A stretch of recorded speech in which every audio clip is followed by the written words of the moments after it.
He came back without a plan, no welcome party, no fixed address. No one is waiting at the gate. It wasn't a return. It was more like continuing from a pause sentence no one remembered. The buildings were the same, but he wasn't. He didn't tell many people he was back. He didn't need to. There was a quiet kind of power in showing up without explaining, not out of pride, but because you already explained too much to people who never understood. There's no medal for returning when no one knew you were gone. No round of applause for continuing what everyone thought you abandoned. But still, you showed up to the small jobs, to the unpaid favors, to the classrooms he no longer believed in. Not because he believed in the system, but because part of him refused to give them the ending they expected. Some thought he failed, but he was just rebuilding in places they stopped looking. They wanted a version of him that was easier to define: graduate, dropout, reform. But he stayed between the lines, not by accident, by design. He didn't quit, he just stopped agreeing to the terms. Every day he returned was a small refusal, a quiet protest. Not against the rules, but against what they did to people like himself. And even if they never understood it, he knew the truth. He didn't owe them a story they could approve of.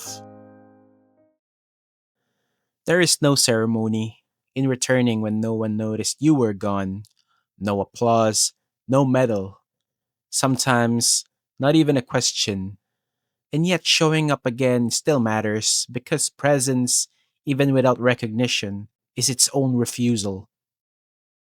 In psychology, this connects to the idea of behavioral persistence, the ability to act without external reinforcement. Most people only continue when there is a reward, but when you can keep moving without an applause, you already crossed into a different level of resilience. You stop trading effort for validation, you start moving for function. History is full of quiet returns. Think of the men and women who came back from exile, not with banners, not with plans. Writers finishing their work after years in silence, leaders walking back into hostile cities, ignored by the crowd, but sharper than before. Their comeback wasn't measured by noise, it was measured by accuracy. That's the thread in this chapter. Still showed up, not because the system deserved him, not because there was a stage waiting. However, refusing to return would have handed the narrative to those who had written him off. Showing up became a form of protest, not loud, but undeniable. There's a strategy here. When you show up after being erased, you don't need to announce anything. Your presence itself disrupts the script. You continue what others assumed ended. You fill in the blanks where they left them, and in that persistence, you remind them that they don't control your timeline. But this posture isn't about bitterness, it's about leverage. Every time you return without applause, you strengthen the part of yourself that no longer craves applause. Every step taken in obscurity builds a discipline to act without reward, and that discipline is what separates temporary survival for long term control.